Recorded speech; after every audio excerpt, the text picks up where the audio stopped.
दोस्तों, एनवीएन की बातचीत में आपका स्वागत है। पिछला सप्ताह बहुत ही हेक्टिक था। प्रधानमंत्री चीन गए और उसके बाद चीन में एक तो एससीओ की मीटिंग हुई, उसके बाद जो है वो परेड भी हुई जिसका बहुत सारी दुनिया में चर्चा है। उसमें भारत के अलावा अनेक पड़ोसी देश भी मौजूद थे, रूस भी मौजूद था। तो ये सारा कुछ जो हुआ है, इस डेवलपमेंट में हमारे साथ बातचीत करने के लिए प्रोफेसर ए के पाशा साहब हैं। पाशा साहब, आपका इस कार्यक्रम में स्वागत है। धन्यवाद। सबसे पहला सवाल तो ये है कि ये जो एससीओ की मीटिंग हुई और उसमें जो है जो लोग आए थे, उसके अधिकतर देशों के जो नेता थे, प्रतिनिधि थे, उन सब ने वो मिलिट्री परेड में भी जो है वो सम्मिलित हुए और उसमें भी गए। लेकिन हमारे प्रधानमंत्री मोदी जो है वहाँ पे नहीं रुके, या आके भी जा सकते थे, पड़ोस में रहते हैं। तो ऐसा क्यों हुआ कि प्रधानमंत्री उसमें उपस्थित नहीं रहे? जी, धन्यवाद सलीम खान जी। देखिए, ये टाइमिंग जो है चाइना की एससीओ समिट का बहुत महत्वपूर्ण है, क्योंकि दुनिया में अब इतना उथल पुथल हो रहा है जब से डोनाल्ड ट्रंप अमेरिका के सदर बने।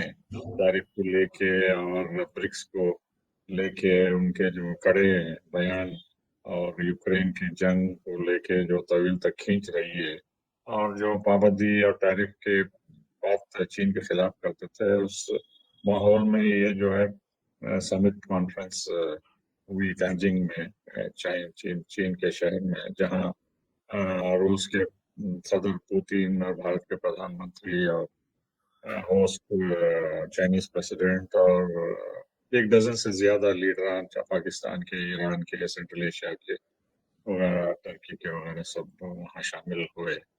तो ये एक तरीके से जो है अमेरिका को और यूरोप को मैसेज था कि अब balance of power, political, strategic और मिलिट्री, धीरे धीरे आहिस्ता आहिस्ता जो है ईस्ट एशिया की तरफ रुजू कर रहा है। और चीन जो है ये centre of power, alternative power उभर के निकल रहा है। सिर्फ मैन्युफैक्चरिंग हब नहीं है, लेकिन जिस तरीके से लीडर्स वहाँ इकट्ठा हुए, और जिस तरीके से पेरिस में जेलेंस्की और दूसरे यूरोपियन लीडर्स मॉर्निंग स्टेज की तरह बैठ के जो तस्वीरें वहां से आए, बरक से के जो चाइना में आए, तो ये दो कंट्रास्टिंग इमेजेस हुए कि जो उभरता हुआ एशिया और चाइना के लीडरशिप में जो एससीओ की मीटिंग हुई, ये जमीन आसमान का फर्क होता जा रहा है।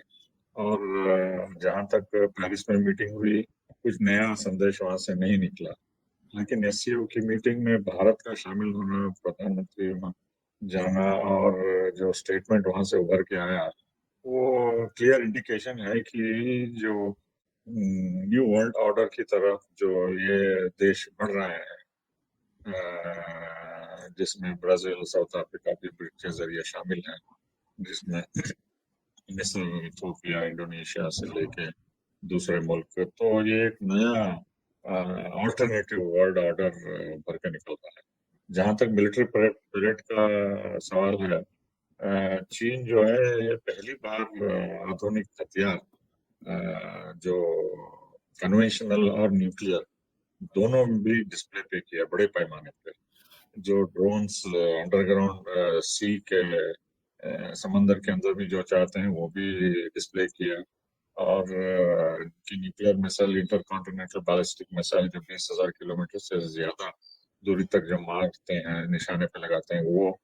और कई किस्म के जो आर्टिफिशियल इंटेलिजेंस से रिलेटेड हथियार जो है, कन्वेंशनल और न्यूक्लियर, ये दोनों ने जो है पहली बार डिस्प्ले किया कई सालों के बाद।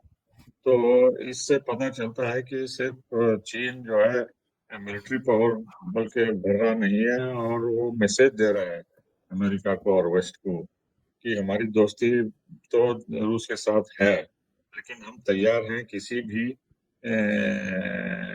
पोजीशन के लिए, सिचुएशन के लिए, मिलिट्रीली भी हम तैयार हैं। बोल के जब तारीख का फरवरी में ऐलान हुआ अमेरिका की तरफ से, उनका यही नारा था कि हम सिर्फ टैरिफ वॉर के लिए ही तैयार नहीं है, हम सभी मोर्चों पे तैयार हैं, जो कि मिलिट्री का भी उन्होंने हवाला दिया था। तो ये 5 महीने बाद इतने बड़े पैमाने पे मिलिट्री परेड करना और इतने सारे लीडरान एशिया के वहाँ इकट्ठा होना, ये क्लियर पॉइंटर है कि चीन जो है इकोनॉमिक मैन्युफैक्चरिंग हब ही नहीं, जो कि अमेरिका को जवाब दे रहा है कि आपका भी नुकसान होगा टैरिफ हमारे पे डालेंगे, तो जिसकी वजह से 2 बार उन्होंने टाल दिया टैरिफ का मामला लेके, क्योंकि टैरिफ के अलावा रेयर अर्थ मिनरल्स का भी एक्सपोर्ट चीन ने पाबंदी लगा दी थी, जिससे अमेरिका को काफी दुश्वारियां पैदा हुई। तो ये मिलिट्री, इकोनॉमिक पावर और पॉलिटिकल कॉन्फिडेंस और स्टेबिलिटी जो रूस और चीन बता रहे हैं ब्रिक्स के और दूसरे अमेरिका और यूरोप को, ये क्लियर पॉइंटर है कि हमें इग्नोर नहीं किया जा सकता। हम emerging alternative rules based order जो आप चला रहे हैं, उसको जो हम नजरअंदाज करते हैं, क्योंकि आप खुद उल्लंघन और डबल पॉलिसी कर रहे हैं। जैसा जर्मनी के चांसलर ने कहा कि Putin is worst criminal on earth who is waging war, तो वो भूल गए कि वो हालांकि पुतिन का नाम नहीं लिया उन्होंने, नेतन्याहू को भी यही इस्तेमाल कर सकते हैं कि वो भी वर्स्ट क्रिमिनल जो जंग जारी रखा है गाजा में। तो ये डबल पॉलिसी की वजह से जो है ज्यादा से ज्यादा देश ब्रिक्स और चीन और दूसरे संगठन एससीओ और दूसरे ऑर्गेनाइजेशंस की तरफ मुड़ रहे हैं, और चीन का पल्ला भारी हो रहा है इसमें, जिसमें पाकिस्तान भी शामिल था। और आप जानते हैं कि पाकिस्तान और चीन की गहरी दोस्ती है, ऑल वेदर फ्रेंडशिप बोल के, इकोनॉमिक मिलिट्री वगैरह सब है। और ये मेरे ख्याल से काफी मजबूत पिलर है। ये फ्रेंडशिप की काफी पुरानी है, पिछले 50-60 सालों से, 61 से, जब से भुट्टो ने दौरा किया था, जुल्फिकार अली भुट्टो ने, उसके बाद से काफी ये प्रगति हुई है इन दोनों के रिश्तों में। जी। तो सब जब इतना बड़ा संदेश दिया जा रहा है वेस्टर्न वर्ल्ड को कि अब ये दुनिया यूनिपोलर नहीं है, अब ये बाइपोलर हो गई है। अब यूएस के सामने एक बहुत बड़ी ताकत चीन के शक्ल में आ गई है, और अब आपकी दादागिरी जो है वो नहीं चलेगी। अब आपको जो है वो, अगर आप ज्यादती करेंगे जैसा कि भारत के साथ किया जा रहा है, जिस तरह के टैरिफ लगाए जा रहे हैं, तो इसका जवाब मिलेगा। तो जब इतना बड़ा संदेश दिया जा रहा था जिस परेड से, तो उसमें हमारे प्रधानमंत्री मोदी ने क्यों नहीं शिरकत की, और उसमें पार्टिसिपेट करने से पहले क्यों वापस आ गए, जबकि ज्यादातर देश जो है, बल्कि सभी देश वहां पे मौजूद थे। जो नहीं थे वो बाद में आए, जैसे ईरान के प्रेसिडेंट बाद में आए। लेकिन ये कि उस अहम मौके पर हमारे प्रधानमंत्री क्यों लौट आए। जी, ये बहुत महत्वपूर्ण कदम है। इससे दो चीजें उभर के निकलती हैं। एक तो जो भारत और चीन की जो दुश्मनी 62 जंग के बाद से लगातार है, कुछ इम्प्रूवमेंट हुआ था रिलेशंस में राजीव गांधी के दौर से, और उसके बाद अटल बिहारी वाजपेयी वगैरह, लेकिन झड़पें होते आ रही हैं। और जब भी भारत अमेरिका के दबाव में या अमेरिका का रुख करता है, तो चीन जो है हम पे दबाव डालता है, या तो डायरेक्टली बॉर्डर के ऊपर, या तो हमारे पड़ोसी देशों के मामलों में इंटरफियर करना, मिलिट्री इकोनॉमिक सपोर्ट देना उनको वगैरह वगैरह बोल के, या पाकिस्तान को डायरेक्ट सपोर्ट देना, जैसे ऑपरेशन सिंदूर में उन्होंने सपोर्ट किया। तो ये जो है अमेरिका का जिस तरीके से दबाव आ रहा है ट्रम्प के तरफ से, टैरिफ को लेके, ऑपरेशन सिंदूर को लेके, रूस के तेल ना खरीदने पे, या हथियार वहां से नहीं खरीदने पे, या एग्रीकल्चर प्रोडक्ट्स इंपोर्ट करने पे, ट्रेड एग्रीमेंट पे दबाव डालने के लिए, और हर तरीके से दबाव पड़ रहा है एनडीए हुकूमत नरेंद्र मोदी के लीडरशिप में। तो ये अमेरिका जो स्ट्रेटेजिक पार्टनर बोल के नरेंद्र मोदी जल्दबाजी में जो फरवरी में गए थे वाशिंगटन को, व्हाइट हाउस को, तो ये दोस्ती बहाल हो गई है, और हम गहरे दोस्त हैं बोल के ये उम्मीद करके वापस आ गए। लेकिन हमारी वो जो पॉलिसी थी वो एक तरफा थी।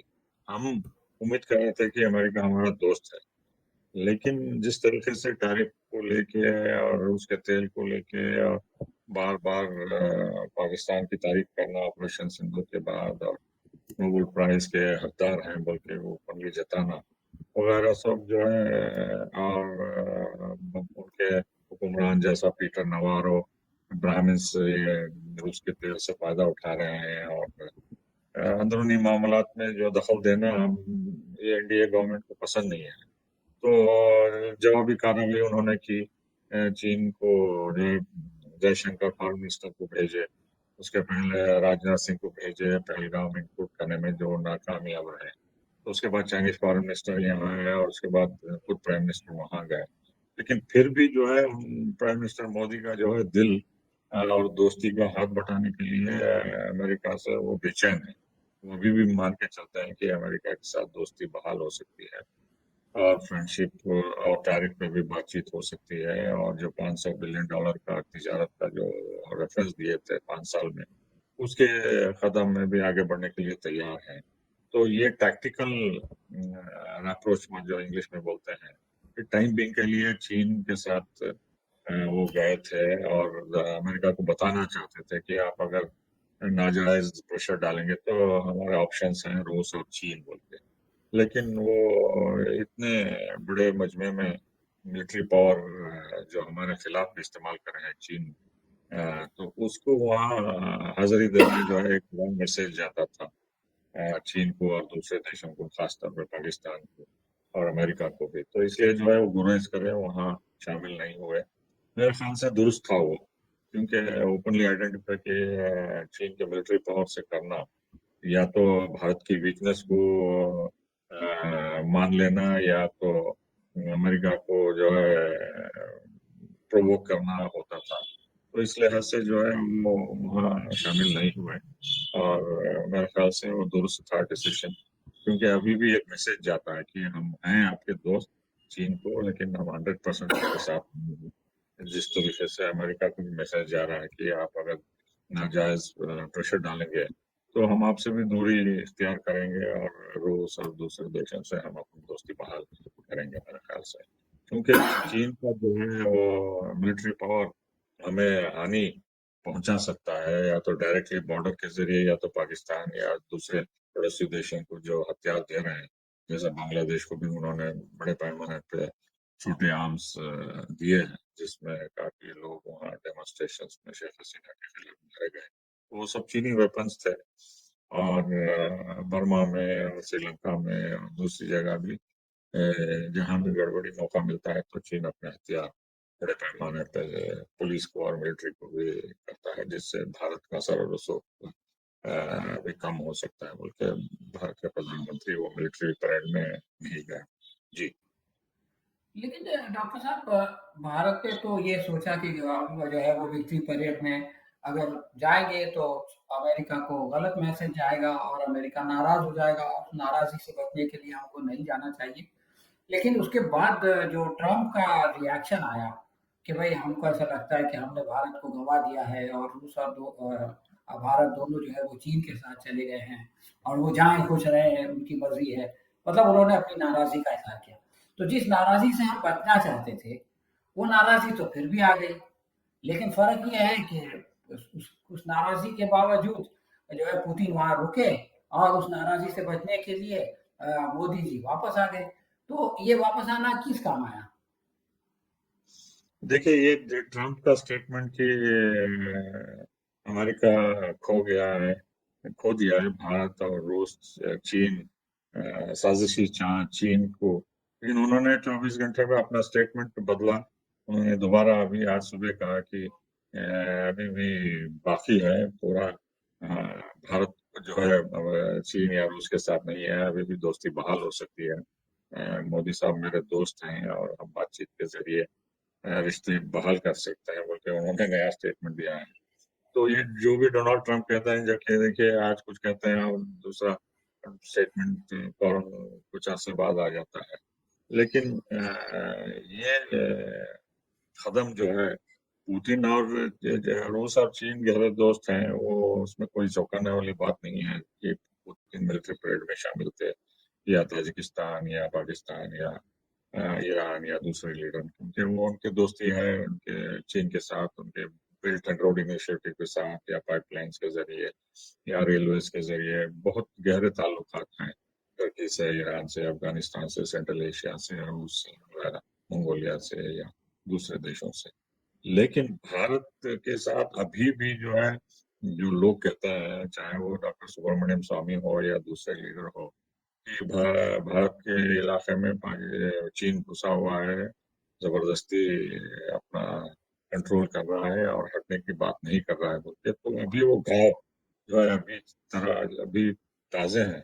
और इसमें जो है, अगर वहाँ परेड में शामिल होते हैं तो प्रधानमंत्री का इमेज जो है बहुत ही डैमेज हो जाता है कि आप दुश्मन के साथ उनकी मिलिट्री पावर डिस्प्ले करने में आप वहाँ शामिल थे, आप गलत मैसेज दिए, उनके उनकी छवि को काफी खतरा होता था और नुकसान भी होता था, यहाँ पे भी और बाहर भी। अमेरिका भी उनको शायद माफ नहीं करता कि आप चाइना के साथ मिल गए। तो ये अभी भी उम्मीद में है कि अमेरिका के साथ दोस्ती बहाल हो सकती है। और जयशंकर ने आज सुबह ही कहा कि मोदी जो है और भारत सरकार लगातार संपर्क बनाए रखे हैं अमेरिका के साथ, हम बातचीत कर रहे हैं और बहुत जल्द वो ट्रेड एग्रीमेंट की बात भी जो है नवंबर में 1-2 महीने में एग्रीमेंट तय कर लिया जाएगा, क्योंकि उम्मीद है। और हर मुमकिन कोशिश करेंगे, क्योंकि इनका मेन जो है, पिछले 10 सालों से अमेरिका अमेरिका बोल के नारा था। तो अब अमेरिका जब डोनाल्ड ट्रंप के अंदर ये सब कार्रवाई करने लगा, तो ये शॉक में थे कि हमारा दोस्त क्या कर रहा है, क्या कर रहा है, क्या करने जा रहा है बोलते। वो अब धीरे धीरे शॉक से उभर के निकले हैं, क्योंकि चीन भी कोई गहरा दोस्त नहीं है, वो भी जो है गरम तेल में कूदने की तरह है। भारत दूर भी रहना चाहता है चीन से और अमेरिका को भी नाराज नहीं करना चाहता है। तो इस लिहाज से जो है, जो भी हो रहा है मेरे ख्याल से ठीक हो रहा है। और सभी देश भारत को इज्जत करते हैं कि हाँ, इनकी इंडिपेंडेंट पॉलिसी है, चाहे वो चीन हो, रूस हो, अमेरिका हो, ईरान हो या दूसरे देश हो। लेकिन कुछ हद तक हमने जो है रेड लाइंस पार कर लिए थे और अमेरिका ने भी रेड लाइंस पार कर दिए थे, जो कि अब दोनों को पता चल रहा है कि गलती हुई है दोनों की तरफ से और सुधारने की कोशिश की जा रही है। और चीन जो है सिर्फ बार्गेनिंग चिप की तरह उसको इस्तेमाल करके दोबारा भारत और अमेरिका दोस्ती का हाथ बढ़ाने की कोशिश कर रहे हैं। जी। प्रोफेसर साहब, आखिरी प्रश्न, आप ये कह रहे थे कि चीन जो है वो बार्गेनिंग चिप की तरह यूज करता है और अमेरिका के बारे में भी कहा जाता है कि अमेरिका ने जो है वो रशिया को झुकाने के लिए, यूक्रेन के लिए भारत को बार्गेनिंग चिप के तौर पे यूज किया और टैरिफ लगा दिया। लेकिन एक प्रश्न ये है कि जब प्रधानमंत्री मोदी चीन में थे तो हमारे मीडिया में ये खबर बहुत चली कि वो पुतिन ने उनका 10 मिनट इंतजार किया, अपनी गाड़ी में लेके गए और बड़ी बड़ी बातें, और मोदी जी ने उनको बताया कि किस तरह से वो यूक्रेन की जंग को रोक सकते हैं वगैरह वगैरह। लेकिन जैसे वो वापस आ गए थे और शहबाज शरीफ से पुतिन की बातचीत हुई और पुतिन ने एक अजीब बात कह दी कि हम जो है वो ट्रेडिशनली एक दूसरे के दोस्त हैं, जबकि ऐसी कोई ट्रेडिशन है ही नहीं। 25 साल से वो खुद जो है वो पावर में है, एक बार भी वहाँ गए नहीं है और सिर्फ एक बार एक प्राइम मिनिस्टर जो है वो गया है। तो मैं आपसे ये जानना चाहता हूँ कि भारत जब चीन के नजदीक जाता है तो अमेरिका नाराज हो जाता है, अमेरिका के नजदीक जाता है चीन नाराज हो जाता है।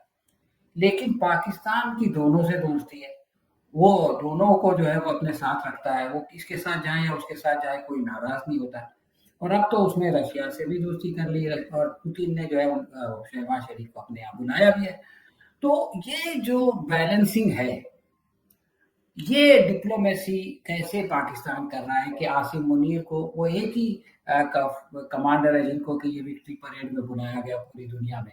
उससे पहले ट्रंप ने भी जो है वो पहली बार किसी जनरल को बुला के उसके साथ जो है वो लंच किया। तो ये चीज पाकिस्तान के लिए कैसे पॉसिबल हो जाती है, चाइना और रूस के चाइना और अमेरिका के बीच में बैलेंस करना और रशिया को अपने करीब लाना। जी, देखिए, पाकिस्तान का इम्पोर्टेंस जो है उसका स्ट्रेटेजिक लोकेशन से है। एक तरफ तो भारत है जो न्यूक्लियर पावर है, और शुमाल में चीन है जिससे वो सीपेक से जुड़ा हुआ है, बीआरआई से जुड़ा हुआ है। और उनकी काफी पुरानी दोस्ती है, मिलिट्री कोऑपरेशन और इकोनॉमिक कोऑपरेशन से मजबूत हुए हैं रिश्ते। उसके अलावा दूसरी तरफ ईरान है, अफगानिस्तान है और सेंट्रल एशिया है। तो चूंकि अब वेस्टर्न यूरोप की दाल नहीं गल रही है यूक्रेन में, और वहाँ शिकस्त साफ तौर पे नजर आ रहा है वहाँ, और रूस किसी भी हालत में सीज फायर के लिए तैयार नहीं है। तो अमेरिका जो है पाकिस्तान को अपने असर और रसूख में लाना चाहता है। जैसा आसिम मुनीर को उन्होंने वहाँ 3 घंटे तक मुलाकात में 1 to 1 बात की और लंच पे बुलाया, और दोबारा वो गए, और सेंट्रल कमांड से काफी गहरे गहरे ताल्लुकात हैं। तो आतंक में पाकिस्तान का बहुत अहम रोल है बोल के तारीफ करना, और लीडरशिप को सराहना, और नोबेल प्राइज को आसिम मुनीर और पाकिस्तान के हुक्मरान रेकमेंड करना। तो ये मीडिएशन और कश्मीर में भी, और भारत पाकिस्तान जंग में भी कराना, तो ये सब जो है उनको आइसोलेशन से दोबारा बहाल करके उनका स्ट्रेटेजिक इम्पोर्टेंस जो है अमेरिका ने बहाल कर दिया है। दो तीन वजह से। एक तो ईरान में आयतुल्ला के हुकूमत का तख्ता पलटना की कोशिश जारी है, और हो सकता है जल्द बमबारी भी हो वहाँ। तो उसमें पाकिस्तान का सपोर्ट बहुत अहम है। दूसरी तरफ डोनाल्ड ट्रंप ने ये वादा करा है कि वो बागराम बेस जो काबुल में है उसको वापस लेना चाहते हैं, क्योंकि वो वहाँ बहुत इन्वेस्टमेंट किए थे, सबसे बड़ा एयर स्ट्रिप है, और कई डजन जो है प्लेन्स वहाँ लैंड कर सकते हैं इकट्ठा। और चीन के बहुत 120 माइल से नजदीक है वहाँ जहाँ न्यूक्लियर वेपन स्टेशन करे हैं। तो वो उसमें पाकिस्तान बहुत अहम रोल अदा कर सकता है। और जो अभी हाल में एग्रीमेंट हुआ है, piece agreement, cease fire, Armenia, Azerbaijan, जो ट्रंप कॉरिडोर बनाने की बात कर रहे हैं, तो ये नया फ्रंट रूस के खिलाफ ओपन करना चाहता है, जिसमें पाकिस्तान के एयर स्पेस और air base logistic support America को बहुत जरूरी है, दोनों तरफ से, जॉर्ज टर्की की तरफ से उधर से, इधर से पाकिस्तान की तरफ से। तो चूंकि पाकिस्तान और चीन की दोस्ती है, तो उसमें भी नरमी लाने के लिए अमेरिका कोशिश कर रहा है। तो इसलिए पाकिस्तान का जो है इम्पोर्टेंस बढ़ गया है, चीन की वजह से, भारत की वजह से, ईरान की वजह से, रूस की वजह से, सेंट्रल एशिया की वजह से। और वहाँ रेयर अर्थ मिनरल्स भी पाए गए हैं, बल्कि अमेरिकी कंपनी जो है उसको माइनिंग करना चाहते हैं आज़ाद कश्मीर में और बलूचिस्तान में और दूसरे प्रोविंसेस में। इन सब को लेकर रूस भी जो है अब पाकिस्तान के साथ दोस्ती चाहता है, क्योंकि जब भी भारत अमेरिका के तरफ तुलना करता है या टिल्ट होता है, तो रूस जो है नाराज होता है भारत से, और वो पाकिस्तान को सपोर्ट करते हैं और हथियार देने की भी बात करते हैं। और चूंकि अभी मामला अच्छी तरह से स्टेबल स्टेबल नहीं हुआ है अफगानिस्तान में, और सभी कोशिश कर रहे हैं अपने सैन्य रसूख बढ़ाने के लिए, ईरान भी, अमेरिका भी, पाकिस्तान भी, भारत भी, चीन भी, रूस भी। तो ये दोनों देश जो है अफगानिस्तान और पाकिस्तान इतने महत्वपूर्ण है सेंट्रल एशिया के लिए, रूस के लिए, चीन के लिए, भारत के लिए, अमेरिका के लिए, ईरान के लिए। तो इसमें जो देश अमेरिका की बात सुन सकता है, या रूस की बात सुन सकता है, या रिकग्निशन की बात होती है, तो चीन और रूस और अमेरिका ही है। क्योंकि अभी तालिबान हुकूमत को फॉर्मल तौर पे कोई रिकग्नाइज, जिस तरीके से डिप्लोमेटिक आइसोलेशन से निकाला है, वो अभी हुआ नहीं है। कुछ पेशकदमी हुई है चीन और रूस की तरफ से, लेकिन जिस तरीके से गहरे ताल्लुकात पाकिस्तान ने अपने दूसरे मित्रों से बहाल किया है, अमेरिका, रूस और टर्की और ईरान और चाइना वगैरह से, तो इस लिहाज से जो है रूस भी समझता है कि पाकिस्तान के साथ अच्छे ताल्लुकात रखना उनके हित में है। और भारत को भी एक मैसेज जा सकता है कि अगर आप अमेरिका की तरफ ज्यादा झुकाव करेंगे, तो हम पाकिस्तान के साथ भी दोस्ती का हाथ बढ़ा सकते हैं। और इसमें चीन का भी काफी गहरा हाथ है। देखिए, रूस और चीन दोनों मिलके पाकिस्तान को अपने असर और रसूख में रखना चाहते हैं और इस्तेमाल करना चाहते हैं, चाहे वो अमेरिका के खिलाफ हो या भारत के खिलाफ हो, या अपने मफाद के लिए सेंट्रल एशिया में अपना BRI और इंफ्रास्ट्रक्चर, जो पाइपलाइंस, गैस, ऑयल, रेलवे बनाए हैं, उसको महफूज रखना चाहते हैं, जो अमेरिका के निशाने में है ये सब। ट्रंप पीस कॉरिडोर जो अजरबैजान और आर्मेनिया के बीच में है, उसका एक ही मकसद है, वो ये है कि जो भी चीन इस इलाके में पाइपलाइंस, रेलवेज और बीआरआई के जरिए जो इंफ्रास्ट्रक्चर बनाया है, उसको तहस नहस करके ईरान से तेल बंद करना है, और तुर्कमेनिस्तान से गैस, सेंट्रल एशिया से गैस, और जो फरोख्त खरीद हो रहा है, इम्पोर्ट एक्सपोर्ट हो रहा है अपने करेंसियों में, जो डॉलर को अलग थलग करके ये युआन जो चाइना प्रमोट कर रहा है, उसको डिसरप्ट करना मेन एम है, जिसमें वो इंटरफेयर करके पाकिस्तान की मदद से, टर्की की मदद से भी आगे बढ़ना चाहते हैं रूस और चीन के खिलाफ, और एक तरीके से भारत के ऊपर भी दबाव डालना चाहते हैं पाकिस्तान के इस्तेमाल करके। जी।